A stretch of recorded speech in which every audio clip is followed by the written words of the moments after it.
Okay guys, today what we're going to be doing is working on turning visuals like a movie or live video into some type of sound. And what we're going to be using is the Vizzie objects that we've talked about before. So before we get started, I wanted to go ahead and review some of the things that we did in the last class. Just to make sure everybody's still on board with and remembers some of those things. So let's get started with a new object, Command N. N for new object, and we're going to just type in jit.movie, jit movie, and what we're going to do is option click on the jit movie to open up the help file, and we're going to just unlock it and just steal all these little guys here, copy, and then close this window. I'm going to remove this jit window, just jit movie, and now I've got a movie player that plays something to a JIT world object just like we did before. And now we're going to get rid of a couple things. We did this in the last class. We got rid of all these things. We don't need those. We need the player object, and we need the read, and we need the movie part. And then we were going to get rid of this time the JIT world object. We're not even going to turn it on. We're just going to delete it. And we're going to go to the Vizzie output, and we're going to pick up the projector. And what we'll do is we'll just dump the movie into the projector, go ahead and select the read button, and then go ahead and make the window float. And what you should see right now is what I've got, which is the chickens, which is a default thing that's available. Now, if you have already gone into file preferences, and as you can see, we've set up a user path that allows us to get to this MAXMSP folder from the last time and put some movies in. So now if we wanted to, we could just make a new M for message and just type read 1.mov, and I put that up here, right? And then we put that here, and then if I click it, you'll see there's a new movie playing. And we made, I think, 5 of these last time, right? So we can just for fun and not to overcomplicate things, we're just going to do 3, just so you can see that this is what we had done before. We made a bang, we used our controllers to change everything here, and now we're seeing these movies visually here. All right, so far, let's go back to the chicken. So everything is working out pretty nicely so far. And I'm going to move this projector way down here because we're going to be adding all kinds of stuff here. Let's get rid of this. And now that we have some video playing, I'm going to type N for new object and then jit.p window, because we're going to be using a lot of these, and we're just going to be using them to kind of figure out, hey, what's coming out of this thing, all right? Let's see. The next thing I'm going to want to do is we're going to be pulling in video from not only movies that are on our computer, but we're also going to get some live feed, and I might want to change between the two. So I'm going to go to the Vizzie area here under Mix Composite, and I'm going to just do a simple X fader. I'm going to just drag this out, right? And I'm going to bring this like down here, and I'm going to take the movie and go into the left-hand video 1 area, and I'm going to disconnect this, and then I'm going to go out this one. So as you can see now, I'm holding the option key, by the way, so this allows me to fade between the 2 video objects. I have a video coming in here, and I have no video on the other side, so it kind of fades out. We're going to go ahead and put this at 50% for now, just so you can see it's working. I'll bring it down a little bit, and we're going to put a new object that'll allow us to get video from the camera that's on our computer.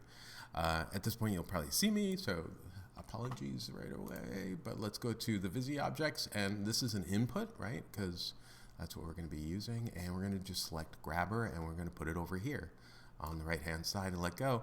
And as soon as you do that, if you have more than one camera attached, it's going to pick those, but right now I've only got the FaceTime HD camera, so there we go. And you can see you could have different quality settings here. The lower the quality, the less bandwidth it's going to take on your computer. Let's go ahead and take that video and put it in the video 2 of the X fader.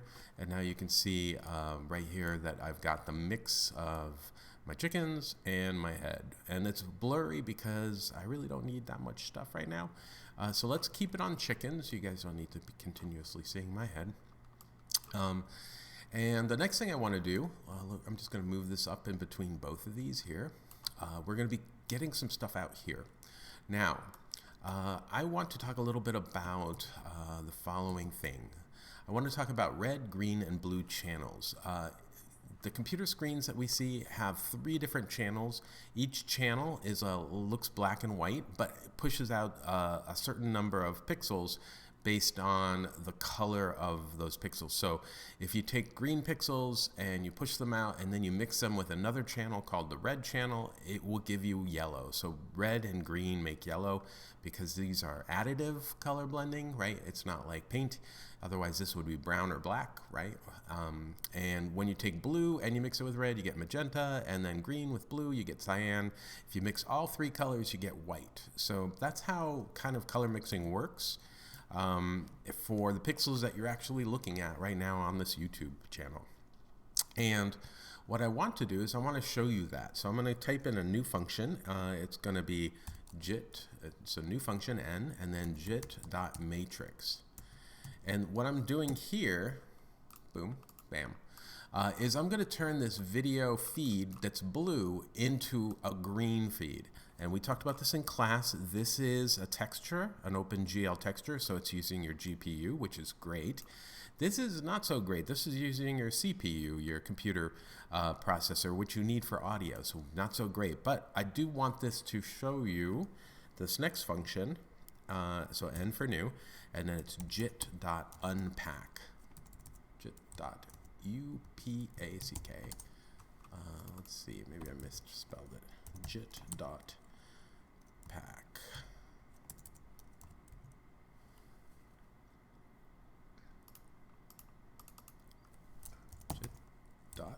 Jit.unpack. Okay, must have spelled it wrong. Here it is. Now, what does jit.unpack do? I'm going to hit C for comment. It pushes out the alpha, a red, green, and blue channel. And we saw this on our thing. It pushes out an alpha channel, which is invisible, so you don't have, it's not actual color. Then it'll show you what the red channel is, the green channel is, and the blue channel. And that's what I want you guys to see. So that's why I've made this for you. So let's take a look. Let's go ahead and copy this, option drag this JIT window. Now the first one is going to get our alpha, and we don't want the alpha. We're going to skip the first one, and this is our red channel. And I'm just going to option drag to make 3 of these. This is our green channel, and this is our blue channel. And you can see they're all pretty close to being the color, right? But if I change the movie to a blue, you'll notice how they are quite different. The red channel has way more information when it's red. When it's blue, you've got this blue channel has a lot of information, and the green channel doesn't have any information or has very little because there's very little green in here.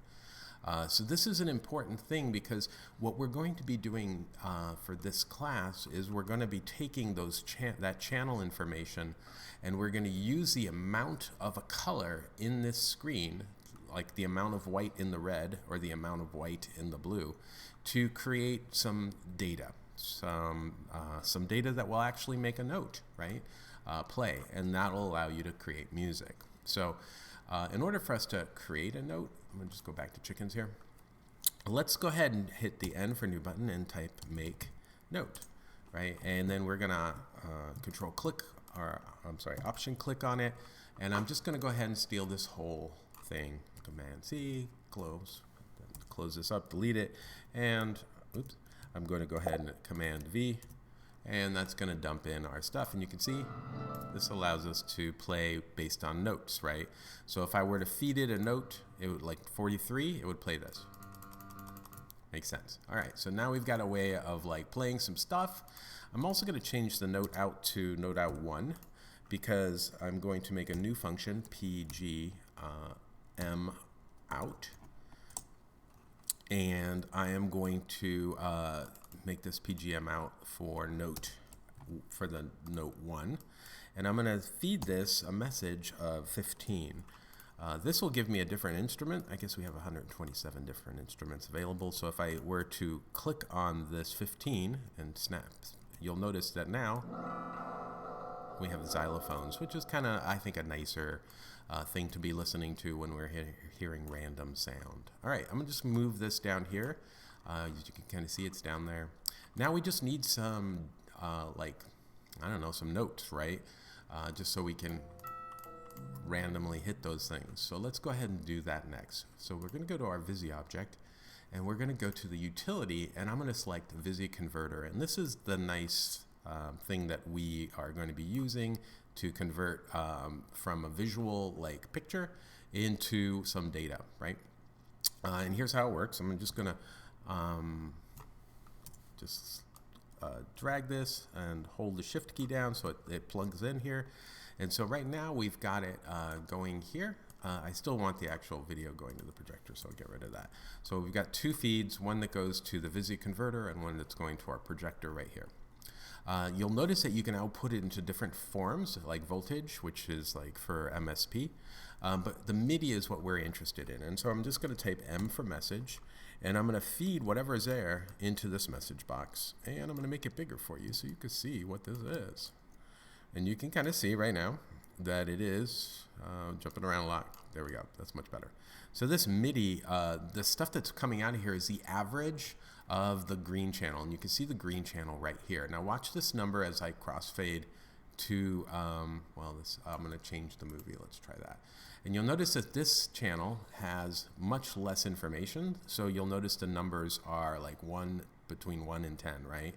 And if I were to put this into an audio program or into a MIDI, I would first have to change it to an integer, but I'd probably have to do a little bit of math multiplication. You'll notice that the blue channel, if I switch it here to blue, you'll notice it changes much different. It's like starts at a low number when it's on the red video right here. But as we get to the blue video, you'll notice the numbers start to increase right here. Notice how also noisy this is. If I were just to dump this MIDI data directly into this keyboard, let's hear what it would sound like. I would want to go through an integer, so I'm just going to make new int, or actually I think I just hit the I button, and that'll give me an integer. And you'll notice that now I've got some numbers here, but you'll see what happens.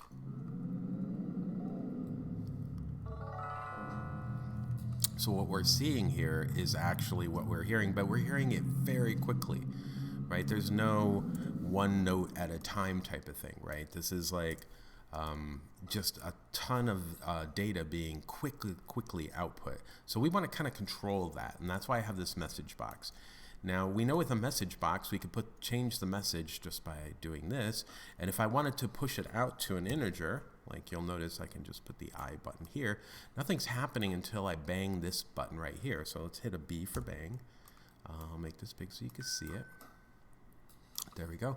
And I'm just going to put it in, and you can see that if I hit this bang, it changes this number, right?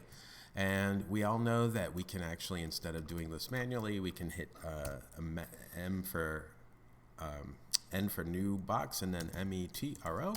And I'm going to do the metro at 250. Which is 250 milliseconds, or yes, 4 times per second, right? And then a T for toggle to turn this on and off because we don't want to hear it all the time. And you'll notice that when I do this, let's make sure I got everything correct. I've got this banging out, and we see the numbers changing, but we're only getting 4 numbers every second. So if I were to dump this into the make object, it's a little more controlled, right? So this is and we can modify the metronome to be faster, right, or slower, and then I can also turn it off. Okay, so we've got the startings of like either a way of creating music. If we were to dump this into some type of collator that actually selected notes that are just part of the pentatonic scale, or chords or chord progressions, we would have something that could be interesting to listen to based on the pure visualization that we're seeing right here. So let me just clean stuff up here, and let's go ahead, and what I want to do is I like the let's see, what do I want to do? I want to multiply some of these things together. So let's say I'm going to select this, get it ready to copy, and I'm just going to option drag and then option drag. Okay, so at this point I've got 3 video converters, and I'm going to just plug in, oops, wrong video. I'm going to plug in from our main video out to each one of these, and I'm going to have it correspond with the red, the green, and the blue. So first channel red, second channel green, and third channel blue. At this point we have all three pieces of data coming out. I'm going to turn my metros on. Obviously I don't need 3 metros, I can actually just use the same metro for all 3. And you'll notice that I've got 3 different numbers going out, right? So if I wanted to, I could just eliminate all these guys, which I'm going to do. Bye-bye. Right? Now our make node is set to 1 second and 60, and I'm just going to dump this into that, dump this into that.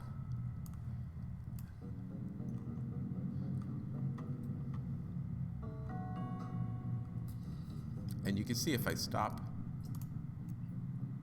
we've got that one going, I've got 2, and I've got 3. And I can change the metro object to go faster.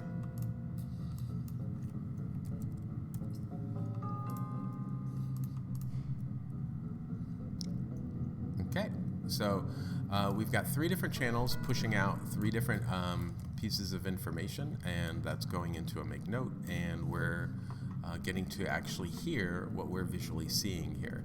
Now what would be nice if we have 3 different make notes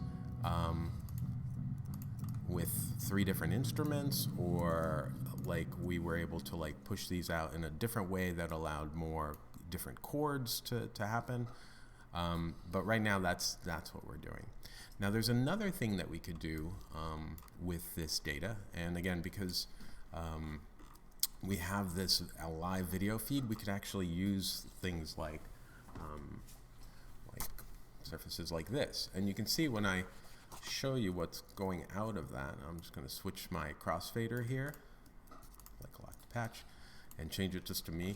And you can kind of see that if I have orange, do you see how the orange looks on the CMYK area? It's very bright here versus a little bit darker in the blue. Obviously nothing's perfect, but you could kind of use this to create some type of musical elements and stuff like that based on the type of paper you have going out. So if I click this, we're looking at the red channel here.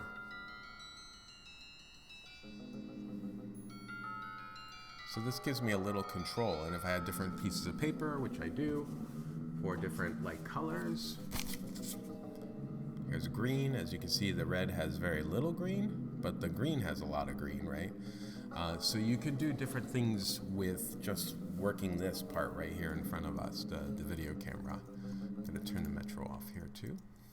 Okay, and I haven't hooked these up to the make note. There's one more way of using the video camera to create music. So let's go ahead and just give us a little bit of space over here on the right. And what I'm going to do is use something called Vizzie. I'm going to need another mixer, and I'm going to, so let's go ahead and get that mixer. And this is called a mode mixer. And we did this, I think, in last class. It allows 2 pieces of video to come in, and it mixes them based on a system of mixing. So it can add numbers like 1 + 1 is 2, but it can add 1 + 1 is 0 using something like a difference or something. So if you think of every CMYK channel as just being 3 different channels of matrix data, this can mix it and make different looking things. So we're going to actually put the video in on this one here, but we're going to need one more thing. We're going to go to the Vizzie and type delay, go to all, DEL, delayer, and what delayer does, and I'm going to throw a video into delayer as well just so you can see it and put it in the right, obviously in the right place right there, is it will delay the video that's coming in by a certain number of frames. Like so, for instance, if I take this delay and put it down to 1, that means it's 1 frame behind, and I can now take this video and put it on video 2, and nothing really changes. And you can kind of see as I increase the delay and move around, nothing changes because I've got an alpha blend on. But if I did it as average or something like that, or let's see, lighten, see how this is looking. So we've got our video coming in from here, and then we've got our video that's a little bit delayed. And actually, Lighten's not working either. I'm going to do the one I'm actually wanting, which is difference. Wherever that is, there it is. And the reason why I'm not seeing it here is, as you kind of can understand, is that I haven't actually gone into the projector yet. So let's go ahead and go out of the projector. Let's move this projector over here, and then actually go into the projector the way we're supposed to. And now we can see that if we changed it to glow, you can see I've got a little bit of a delay there, and that's because I've got my delayer on. You can see it delays by a couple seconds what's happening. So if I move out, you can see it's a 6-second delay. So I've got my delayer set to 1. My feedback I'm going to set to like 50, and then my crossfade I'm going to go to 1. So you can kind of see right now, just using the glow or darken, you can kind of see how that looks. The one I want is difference. And now what difference does is it says the video that's coming in here is live video. The video that's delayed by 1 frame is right here. Now, what do I see? Well, when I have difference on, it adds the numbers 1 plus 1 and makes 0. So in essence, it's taking the difference between the two videos. The only thing that will produce a 1 is movement, right? It's because one frame is different than the other. And so in a lot of ways, this is giving me a certain amount of color on the screen that I can actually now dump in to a Vizzie converter, right? So I wanted you guys to see that. And now I can go ahead and I'm just going to put like a new P window here, jit.p window, because I just want to see what's coming out here. There we go. And you can kind of see now I've got this going on. And I'm going to go ahead and hook up this X fader back to the projector. So now I'm not seeing, actually I'd rather have it be what's coming out here. So I'm going to just go here. Obviously, if I crossfade it, you can kind of see the difference window does something totally different. If you're, crossfading from a video, but to like if I were to use a different, like, here's an example of what we should be seeing, and then this is what it looks like using the difference filter. Okay. The important thing is, like, let's go ahead and just make it like the video so we can actually use this. Now, we know that if we go into this Vizzie converter, I'm just going to go ahead and copy all this and option drag it.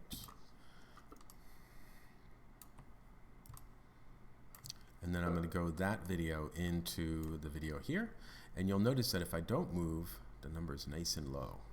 Obviously I'm talking, so there's some numbers. But if I move, the number gets higher. In fact, if I make a really intense move, you can see the number goes all the way up to maybe 20 or something like that. So we're looking at this number, and I'm like, okay, 20 is a little bit low for music. So what I'd like is maybe a multiply effect. So new, and then times, maybe times 5. And so, oh, I forgot a space, times 5.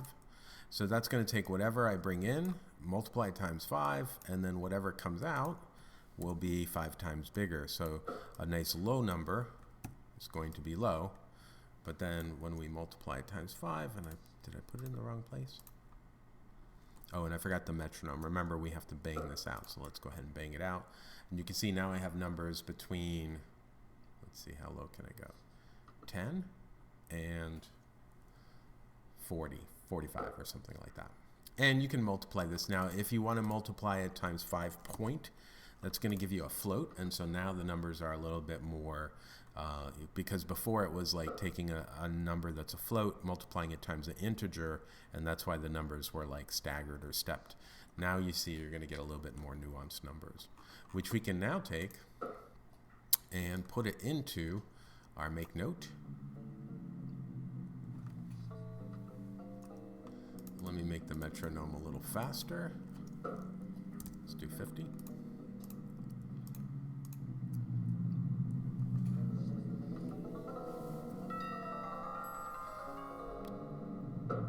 And there we go. So you can play with some of these feedback things, increase the feedback, and that'll give you more color, especially if it's not too much.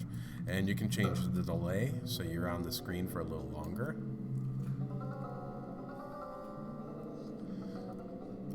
And then you could use this in like a theremin type of situation, right? If you can figure out how to play the video camera.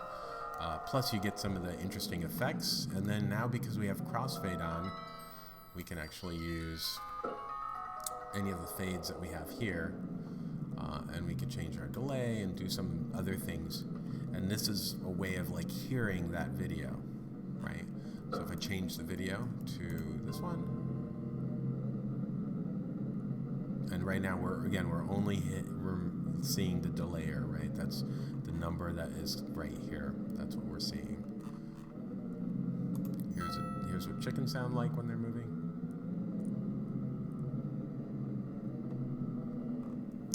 Now if we add the other metro,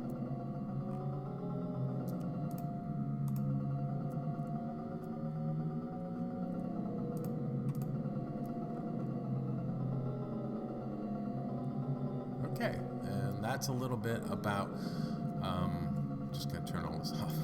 It's like so loud. Okay, and so that's a little bit about how we're going to use, or how we talked about using the different types of video to create MIDI data, which you can then port into something that's going to give you some interesting sounds. We used the CMY, the RGB channels, and the amount of red, blue, or green on the screen gave you a different number depending on what we were looking at. And then we used a delay to mix in using a difference mode, and use that to go into our Vizzie converter to create something that only made numbers that are bigger depending on how much motion is in our frame, right? The more motion, the bigger those numbers are. So you could use that as well. Hopefully this was helpful, and thanks for watching.